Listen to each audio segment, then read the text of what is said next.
बिस्मिल्लाहिर्रहमानिर्रहीम। अस्सलाम वालेकुम। मुझे बड़ी उम्मीद है आप सब खैरियत से होंगे।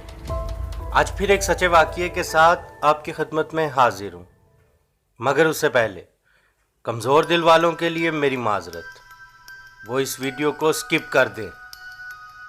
आत्माएं कैसे मदद करती हैं, जानते हैं आज के शालिनी के वाक़ये में। शालिनी ऑफिस से लेट फारिग हुई थी। ठंड की वजह से बस स्टैंड पर कोई नहीं था। रात 11 बजने वाले थे। शालिनी उकता रही थी, मन ही मन में सोच रही थी अब क्या किया जाए। अचानक ही शालिनी के कानों में आवाज़ आई, मैडम कहाँ जाना है? शालिनी ने दूसरी तरफ देखा तो एक आदमी खड़ा था। मैडम वो मेरा ऑटो खड़ा है, बस का टाइम ख़त्म हो चुका है। शालिनी ने झट से ऑटो में जाने के लिए हामी भर ली।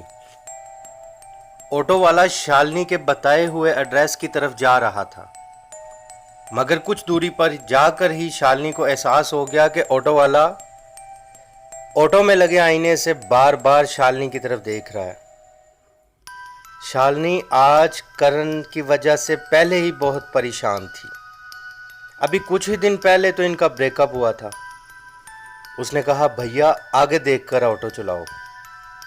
ऑटो वाले ने बड़ी मैनी खेज नज़रों से शालिनी की तरफ देखकर मैनी खेज सा मुंह बनाया और दूसरी तरफ मुंह कर लिया। फिर अचानक ही ऑटो बंद हो गया। शालिनी ने ऑटो बंद होता देखा तो ऑटो वाले से कहा, भैया बंद क्यों हो गया है आपका ऑटो? उसने कहा, मुझे खुद नहीं पता मैडम, अभी देखता हूँ। वो उतरकर ऑटो चेक करने लगा, मगर वो स्टार्ट ना हुआ। शालिनी ने अपना सेल फोन और पर्स कस के पकड़ रखा था। कुछ देर गुजरने के बाद ऑटो वाले ने कहा, मैडम ऑटो स्टार्ट नहीं हो रहा, आपको यहाँ से पैदल ही जाना पड़ेगा और मेरे पास एक शॉर्टकट रास्ता है, मैं कुछ फासले तक आपको पैदल छोड़ देता हूँ। शालिनी उसकी ये बात और उसकी नीयत दोनों ही जान चुकी थी। उसने कहा, नहीं मैं खुद चली जाऊंगी। उस ऑटो वाले को कुछ पैसे दिए और जल्दी से वहां पैदल ही चल पड़ी। वो बुरी तरह घबराई हुई थी। फोन की तरफ देखा, वहां सिग्नल प्रॉब्लम थी। शालिनी कुछ पैदल चलने पर ही महसूस हो गया कि वो ऑटो वाला उसके करीब आ रहा है। भैया आप क्या चाहते हो मुझसे, क्यों मेरा पीछा कर रहे हो? ऑटो वाले का फरेब उसके चेहरे पर जाहिर हो रहा था।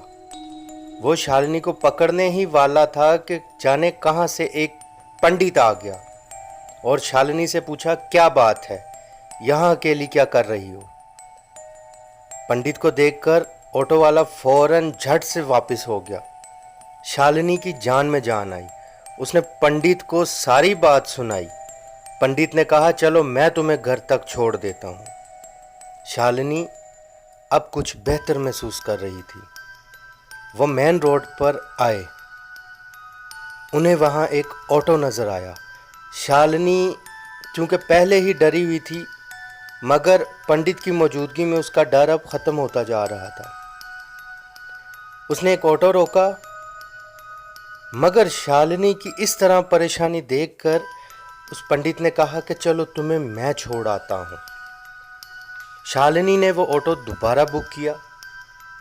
शालिनी के साथ पंडित ऑटो में बैठ गया। शालिनी ने पंडित से पूछा, आप इस वक्त यहाँ क्या कर रहे हैं पंडित जी? मगर पंडित ने कोई जवाब नहीं दिया। क्योंकि वक्त बहुत गुजर चुका था। वो शालिनी के ऑफिस से उसके घर तक का आधे घंटे का लगभग रास्ता आज कई घंटे में बदल चुका था। खैर, कुछ वक्त गुजरने के बाद शालिनी की मंजिल जूं जूं करीब आती जा रही थी।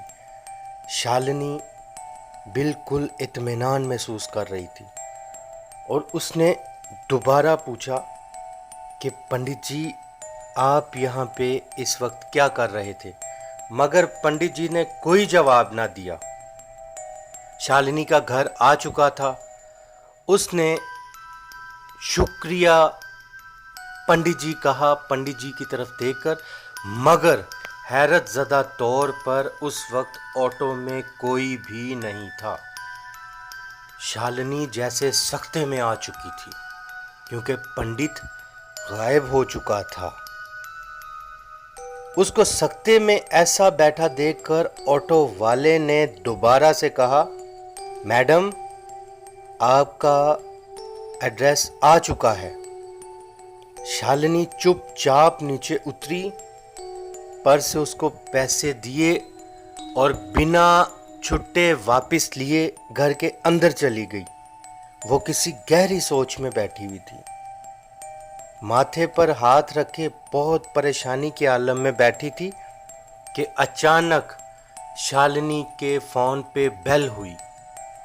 उसने देखा तो एक अननोन नंबर था।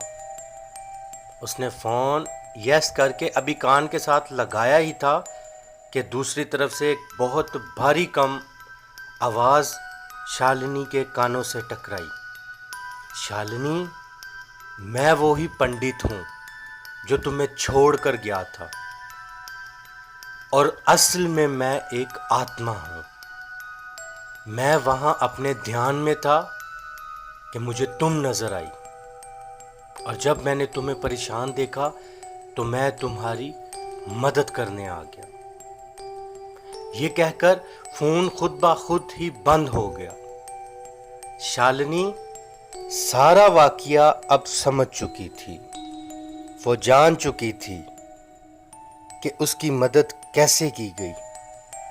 व्यूअर्स, क्या जिन्नात आत्माएं भी इंसानों की मदद करती हैं? कमेंट्स करके ज़रूर बताइएगा।